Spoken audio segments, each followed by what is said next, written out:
Botanicals YouTube channel. Today is going to be a Plant Care 101 video, and the plant that we are going to be discussing is the Epipremnum Aureum variety. The Epipremnum Aureum people will often call a Pothos. They have a lot of different varieties. I'm going to show you some of the varieties that they have here. This is a Marble Queen Pothos. This is a Golden Pothos. This is the Neon Pothos. This is the Jade Pothos. This is the Pearls and Jade Pothos.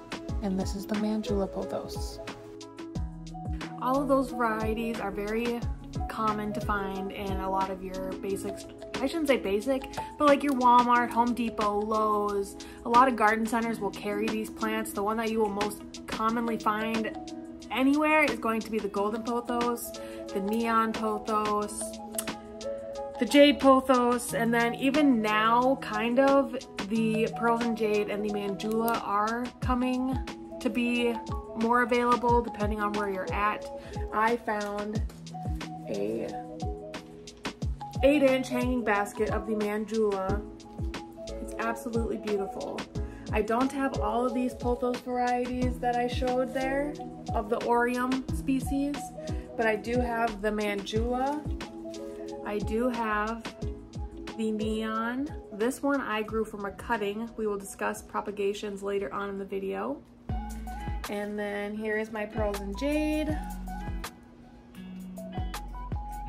And then I have created a Frankenstein cutting basket bowl thingy.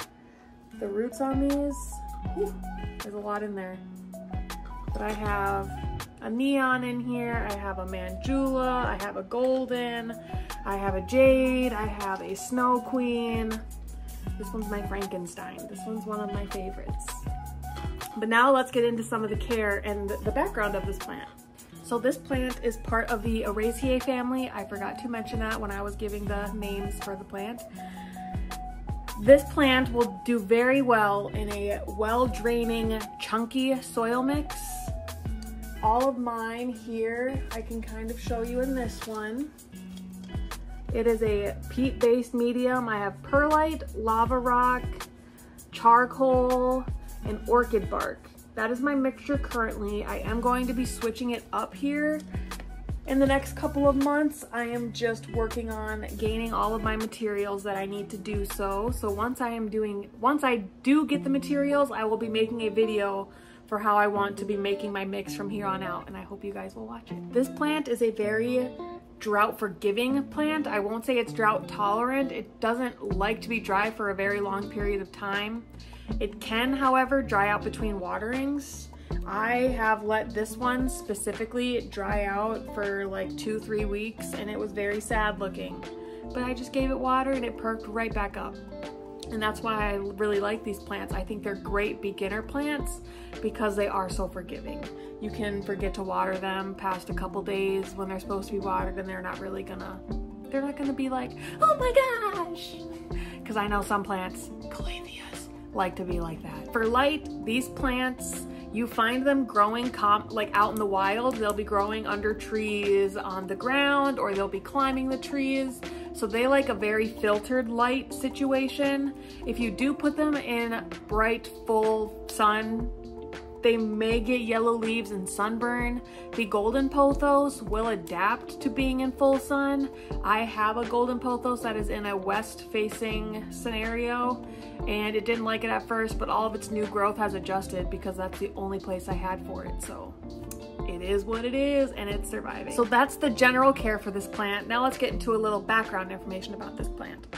It's very indoor and outdoor hardy, specifically only outdoor hardy if you're in zones 10 through 12.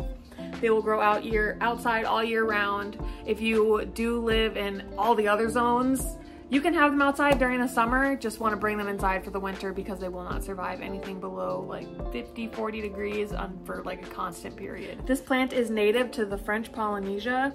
Its growing style is either vining, climbing, either it can like crawl the ground. As you see, this one kind of cascades over the pot. If it was allowed something to climb, it would climb up it. It doesn't flower. If it does flower, it's very rare and it's not like anything really significant. I don't believe it produces a seed. I've not heard of Epipremnum seeds. The most common way to reproduce this is by propagations, and by propagating, I'm gonna do a more in-depth series or video on how to propagate a plant, but for quick measures, anything. So you always want to cut at a node where the leaf comes out of the plant. That is your node.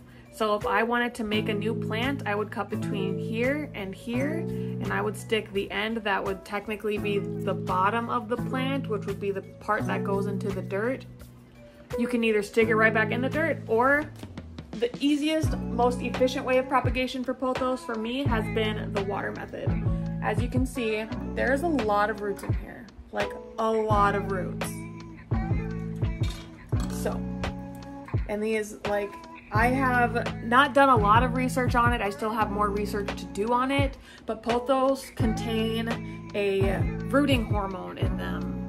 I don't know if that's exactly how it should be put. I don't even know if I should be saying this because I don't know enough on it, but it's just something I heard that when you put a pothos with another plant, it releases like a hormone or something. I don't know. Somebody please help me advise. Like, that's what I'm doing this for. I want people to tell me things that I don't know as well. So somebody please fill me in with what I'm talking about. Some people may ask, what's the growing season for this plant? If it's not growing in the winter time, is there something wrong with it? It's not going to like go dormant. It may not grow as much in the winter time, but the spring and summer is when it's gonna grow like a weed. Like I live in Florida. It can be invasive in areas, and in Florida it is invasive. You plant this in the ground and you're not getting rid of it. If there's a little bit there, it's coming back. You can try to rip it out as much as you want, it's coming back, I promise. And it can get pests. If it does get pests, it's gonna be mealybugs. That's really the only bug I've ever experienced with any of my pothos was mealybugs, and I just take an alcohol dish soap mixture with water, spray them down, wipe their leaves down. This guy got a bath this morning, so he's really happy. Doesn't have bugs, but I've been trying to keep up. On cleaning my leaves so I don't have pest problems, because those are no fun to deal with. I'm always watching on TikTok people dealing with their pests, and it makes me cry, and I go and check my plants like, do you have any bugs? Please don't have any bugs. Don't have any bugs. No bugs. We're good. This plant, however, is toxic. It's not like toxic to the touch or anything. It's just if you eat large amounts of it, you might get a stomach ache. I've heard your mouth can swell, but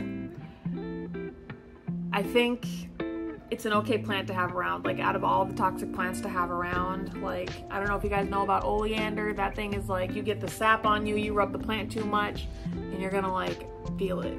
I have experienced it myself. Like, I've gotten sap on my arm and it like burned my arm, and I was like, oh. But anyway, I think that's all for the plant care that I have. Oh, all in all, in general, that's all. This is all I have to say left about this, is that it's a very low maintenance plant. Really, there's not much that I do to mine. I fertilize them with a slow release granular fertilizer once every 6 months. And then for liquid fertilizer in the summertime, once every 2 weeks. In the wintertime, once a month. That's really all they're getting from me. I trim them when they're too long, and I propagate the excess to resell to you guys, because I know in some states you can't find these plants because as soon as they're placed on the shelf, they are grabbed, they're gone. So in I don't know, I always say somebody, like, I don't know, you guys, but you go out there and you don't see them, and it's like, darn, check out Brooks Botanicals, she might have some. I don't right now, but I might in the future. You never know. Always stay tuned. All right, but thank you for watching. I appreciate it. Like, share, subscribe, as always. I hope everybody has a happy holidays and you're safe and you get to spend time with your friends and family. Tell them you love them. The holidays are always a nice time of year for me. They've been harder the last couple of years, but they're getting better. So enjoy. I'll see you guys next year. That's when my next video will be out.